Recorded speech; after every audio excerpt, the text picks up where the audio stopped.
আমি আপনাদের মাঝে কোরআনুল কারীমের ভিতরে একটা আয়াত তেলাওয়াত করেছি সূরাতুত তাওবার। মহান রব্বুল আলামিন এই আয়াতের ভিতরে মসজিদ নির্মাণের কথা বলেছেন। মসজিদ নির্মাণ কারা করবে, তাদের বৈশিষ্ট্য কি? যেহেতু আজকের এই মাহফিল মসজিদের উদ্যোগে, মসজিদের উন্নতিকল্পে, আল্লাহ রব্বুল আলামিন পবিত্র কালামুল্লাহ শরীফের ভিতরে, কোরআনুল কারীমের ভিতরে মসজিদ শব্দটি 8 জায়গায় উল্লেখ করেছেন। কয় জায়গায়? 8 জায়গায় উল্লেখ করেছেন। মসজিদ নির্মাণ করার এটা হলো ইব্রাহিমের সন্তানদের কাজ। আল্লাহ রব্বুল আলামিন পৃথিবীতে সর্বপ্রথম যেই ঘরটা নির্মাণ করেছেন, এই ঘরটা কোনো মানুষের থাকার জায়গার জন্য না, কোনো মানুষের বিশ্রামের জন্য এই ঘর নির্মাণ করা হয় নাই। আল্লাহ রব্বুল আলামিন কোরআনুল কারীমের ভিতরে বলেন, ইন্না আউওয়ালা বাইতিন উদিয়া লিন-নাসি লাল্লাযী বিবাক্কাতা মুবারাকান ওয়া হুদাল লিল-আলামিন। নিশ্চয়ই পৃথিবীর সর্বপ্রথম যে ঘর নির্মাণ করা হয়েছে, এই ঘরটা হলো অবস্থিত মক্কায়, এবং এই ঘরের মধ্যে রয়েছে বরকত, এবং সারা বিশ্ববাসীর হেদায়েতের জন্য এই ঘরটা নির্মাণ করা হয়েছে। এর দ্বারা বোঝা যায় যে সর্বপ্রথম যেই ঘর, এই ঘর হলো ইবাদতের ঘর। এরই ধারাবাহিকতা ইব্রাহিম আলাইহিস সালাম মসজিদ নির্মাণ করেছেন। ইব্রাহিম আলাইহিস সালামের সুযোগ্য সন্তান হযরত মুহাম্মদুর রাসূলুল্লাহ সাল্লাল্লাহু আলাইহি ওয়াসাল্লামের এক মিশন ছিল মসজিদ নির্মাণ করা। আল্লাহ রাসূল সাল্লাল্লাহু আলাইহি ওয়াসাল্লাম যখন মক্কা থেকে মদিনায় হিজরত করলেন, পথের মাঝখানে মদিনায় যাওয়ার আগেই এক মসজিদ নির্মাণ করলেন, যেই মসজিদের নাম হচ্ছে মসজিদে কৌবা। বলেন সুবহানাল্লাহ। যেই মসজিদে কৌবায় যদি কোনো ব্যক্তি নামাজ পড়ে, 2 রাকাত নামাজ পড়ে, আল্লাহ রব্বুল আলামিন তার আমল নামায় একটা উমরা করার সওয়াব দান করে। বলেন সুবহানাল্লাহ। তো হিজরত করে যাওয়ার পথি মধ্যেই রাসূলের মিশন হলো মসজিদ নির্মাণ করা। আর এই কৌবাবাসীর, এই কৌবা মসজিদের মুসল্লিদের সম্পর্কে আল্লাহ রব্বুল আলামিন আয়াত অবতীর্ণ করেছেন, লামাসজিদুন উসসিসা আলাত তাকওয়া মিন আউয়ালি ইয়াউমিন আহাক্কু আন তাকুমা ফীহি।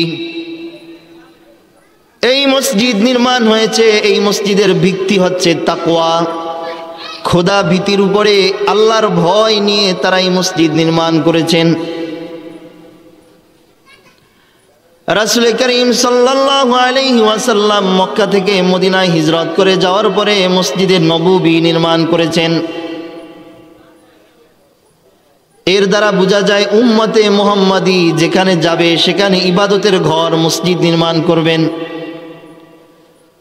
মসজিদ নির্মাণ করা হচ্ছে উম্মতে মুহাম্মাদির একটা মিশন, ইবাদতের ঘর নির্মাণ করা। রাসূলুল্লাহ সাল্লাল্লাহু আলাইহি ওয়াসাল্লাম বলেছেন, মান বানা মসজিদান বানাল্লাহু লাহু বাইতান ফিল জান্নাহ। কোন ব্যক্তি যদি একটা মসজিদ নির্মাণ করে, মসজিদ নির্মাণ সেটা ছোট হোক, বড় হোক, সাহায্য হোক, সহযোগিতা হোক, আল্লাহ রব্বুল আলামিন ওই মসজিদ নির্মাণের বিনিময়ে জান্নাতে তাকে একটা ঘর বানিয়ে দিবেন। তো এই মসজিদ নির্মাণ হবে, মসজিদ নির্মাণ করবে কারা? এই সিফাত, তাদের গুণও আল্লাহ রব্বুল আলামিন কোরআনুল কারীমে বলে দিয়েছেন, ইন্নামা ইয়ামুরু মাসাজিদাল্লাহ আল্লাহর ঘর মসজিদ নির্মাণ করবে ওই সমস্ত ব্যক্তি মান আমানা বিল্লাহি ওয়াল ইয়াউমিল আখির, যারা আল্লাহর উপর ঈমান আনে এবং আখিরাতের প্রতি বিশ্বাস করে তারাই মসজিদ নির্মাণ করবে। ঈমানটা হতে হবে পরিপূর্ণ, আখিরাতের বিশ্বাসটা হতে হবে পরিপূর্ণ। আখিরাতের উপর বিশ্বাস এবং আস্থা, আল্লাহর উপর বিশ্বাস এবং আস্থা ছাড়া যদি মসজিদ নির্মাণ কেউ করে, সেই মসজিদের নাম হচ্ছে মসজিদে জিরার, যেটা মদিনায় মুনাফিকরা এই মসজিদ নির্মাণ করেছিল। আল্লাহর রাসূল সাহাবা ইকরামদেরকে পাঠাইয়া ওই মসজিদকে জ্বালাইয়া দিছে। আমাদের জমানায় যদি এমন হয়, আমাদের দেশে কাদিয়ানি মুসলমান দাবি করে না, তাদের কিন্তু মসজিদ আছে। যদি কোনো মুসলমান গিয়ে ওই মসজিদ জ্বালাইয়া দেয়, তখন কেউ মুসলমানে মসজিদ জ্বালাইয়া দিছে। মসজিদের উদ্দেশ্য যদি থাকে মুসলমানের ভিতরে তাফরিকাত সৃষ্টি করা, বিভেদ সৃষ্টি করা, ইসলামের অপপ্রচার করা, অপব্যাখ্যা করা, মসজিদ এমন মসজিদকে জ্বালাইয়া পোড়াইয়া দেওয়া জায়েজ আছে। এর প্রমাণ কোরআনুল কারীমে আল্লাহ তাআলা বলছেন ওই মসজিদ ধ্বংস করে দাও, কারণ ওই মসজিদ মুসলমানদেরকে বিভেদ করার জন্য তৈরি করা হয়েছে। এরপরে আল্লাহ রাব্বুল আলামিন বলেন, যারা মসজিদ নির্মাণ করবে তাদের আরেকটা গুণ হলো আকামুস সালাহ ওয়া ইতাইজ যাকাহ, তারা নামাজ কায়েম করবে। নামাজ কায়েম করা মানে কি? মসজিদ নির্মাণ করে দিয়া আমি বাড়িতে গিয়ে ঘুমাই রইলাম, নিজেও সবাইকে নিয়ে পড়া। বর্তমান বাংলাদেশের প্রেক্ষাপট এমন হয়েছে যে মসজিদ পরিচালনার দায়িত্বে যারা থাকে অধিকাংশ, ইল্লা মাশাআল্লাহ কিছু জায়গায় মুত্তাকি পরেজগার ব্যক্তি তো অবশ্যই আছে, কমিটি নামাজ পড়ে না, মসজিদে লক্ষ লক্ষ টাকা দান করে কিন্তু নিজে নামাজ পড়ে না। মসজিদের সেক্রেটারি বেনামাজি, সভাপতি বেনামাজি, টাকাওয়ালা দেখা ঘুষখোর সুদখোরকে মসজিদের কমিটি বানানো হয়। অথচ আল্লাহ তাআলা ঘোষণা করেছেন মান আমানা বিল্লাহি ওয়াল ইয়াউমিল আখির ওয়া ইকামিস সালাহ ওয়া ইতাইজ যাকাহ, আখিরাত এবং আল্লাহর প্রতি বিশ্বাস তার থাকতে হবে, নিজে নামাজ পড়তে হবে এবং যাকাত আদায় করতে হবে। মসজিদ কমিটির বৈশিষ্ট্য।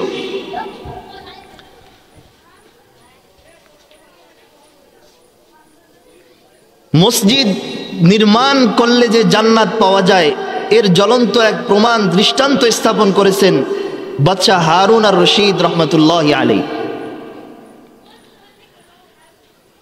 বাদশাহ হারুন আর রশিদ একবার ঘোষণা করলেন, আমি আমার এলাকায় এমন একটা মসজিদ নির্মাণ করব যেই মসজিদে অন্য কোনো ব্যক্তির দান নেওয়া হবে না, আমি একক অর্থের মাধ্যমে আমার নিজের অর্থের টাকা দিয়ে একটা মসজিদ নির্মাণ করা হবে, এখানে কোনো মানুষের দান সৎকার নেওয়া হবে না। যেই কথা সেই কাজ। বাদশাহ হারুন আর রশিদ রহমতুল্লাহি আলাইহি মুসলিম জাহানের বাদশাহ, তিনি মসজিদ নির্মাণ শুরু করলেন, মসজিদের মিস্ত্রি জোগাড় করলেন, মসজিদের কাজ সম্পূর্ণ হয়ে গেল।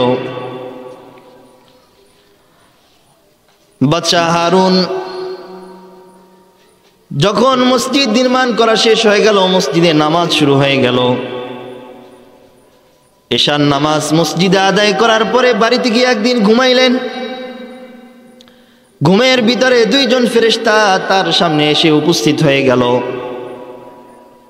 এসে বলতেছে, হারুন চলো, আল্লাহর নবী তো ঘোষণা করেছেন মান বানা মসজিদান বানাল্লাহু লাহু বাইতান ফিল জান্নাহ, যে ব্যক্তি দুনিয়ার ভিতরে একটা মসজিদ নির্মাণ করবে আল্লাহ রাব্বুল আলামিন তার জন্য জান্নাতে ঘর নির্মাণ করবেন। তো তোমার নামে তো জান্নাতের ভিতরে ঘর নির্মাণ হয়েছে, প্রাসাদ নির্মাণ হয়েছে, চলো তোমার প্রাসাদটা একটু দেখে আসি। কি বলতেছে? ফেরেশতা বাদশাকে ফেরেশতারা স্বপ্নের ভিতরে আইসা বলে চলো একটু দেখে আস।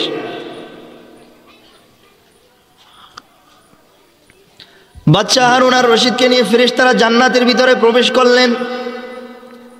গিয়া দেখতেছে জান্নাতের ভিতরে মসজিদ নির্মাণ করার কারণে তার বিশাল এক প্রাসাদ নির্মাণ হয়েছে, সেখানে লেখা বাইতুল হারুন। এটা হারুন আর রশিদের ঘর। হারুন আর রশিদ তার ঘর দেখার পরে আবার যখন ওই প্রাসাদ থেকে বের হয়ে সামনে দেখতেছে হুবহু এই যেরকম একটা ঘর উনি মসজিদ নির্মাণ করার কারণে আল্লাহ রাব্বুল আলামিন তার জন্য জান্নাতে বানাইছেন, হুবহু ওই রকম আর একটা ঘর ওই ঘরের সামনে। বাচ্চা হারুন আর রশিদ মনে মনে চিন্তা করলেন, আল্লাহ রাব্বুল আলামিন মনে হয় খুশি হয় আমার জন্য দুইটা ঘর বানায় দিছেন, একই কোয়ালিটির একই ডিজাইনের দুই ঘর কেন?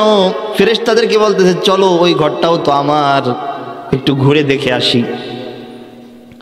ওই ঘরের সামনে যে দারোয়ান ছিল উনি যাওয়ার পরে যে খুলে দাও আমি একটু দেখে আসি, ফেরেশতারা বলেন না না এই ঘর তোমার না, সামনে নেম প্লেট আছে এখানে তো লেখা দেখো কার নাম।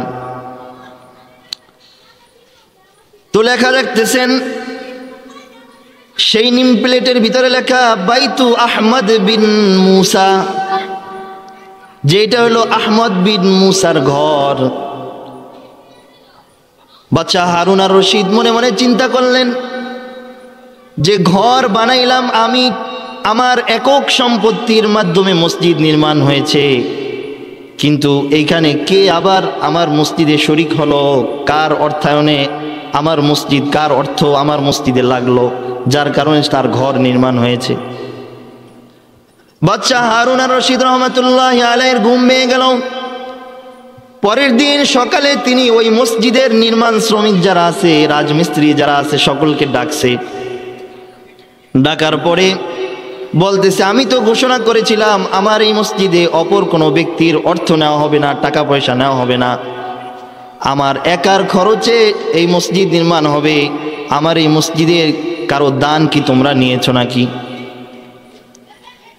আমি তো স্বপ্নের ভিতরে দেখেছি আল্লাহ রাব্বুল আলামিন আহমদ বিন মুসা নামের এক ব্যক্তির নামে সেম আর একটা ঘর নির্মাণ করে দিয়েছেন।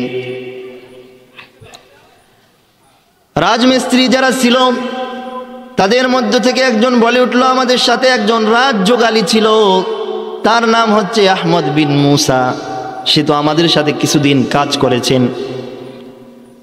বলে ডাকো, তাকে ডেকে আনা হলো। ডাকার পরে বাচ্চা হারুন আর রশিদ তাকে বললেন তুমি মসজিদে কি অর্থ ব্যয় করেছো, কি দান করেছো, যার কারণে আল্লাহ রাব্বুল আলামিন তোমার নামেও মসজিদে একটা জান্নাতে একটা ঘর নির্মাণ করেছেন।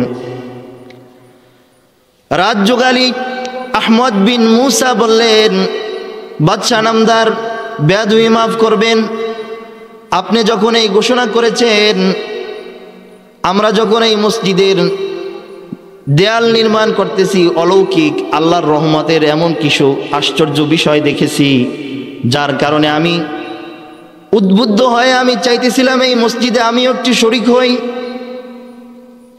অনেক দিন আগে আমি আমার বাপের জমিতে কূপ খনন করার জন্য যখন গর্ত করতেছিলাম, গভীর মাটির নিচে কয়েকটা পাথর পেলাম, মরমর পাথর, যেই পাথরগুলা আপনার এই মসজিদ নির্মাণ করার জন্য ব্যবহার করেছেন, আপনার মসজিদের মরমর পাথরের সাথে আমার ওই পাথরগুলা মিলে যাচ্ছিল। আমি একদিন রাতের অন্ধকারে মনে মনে চিন্তা করলাম বাদশা হারুন আর রশিদ তার মসজিদ নির্মাণ করার জন্য যেই পাথরগুলা যেখানে রেখেছে, আমার বাপের জমির মাটির নিচে পাওয়া সেই পাথরগুলা ওখানে রেখে আসি।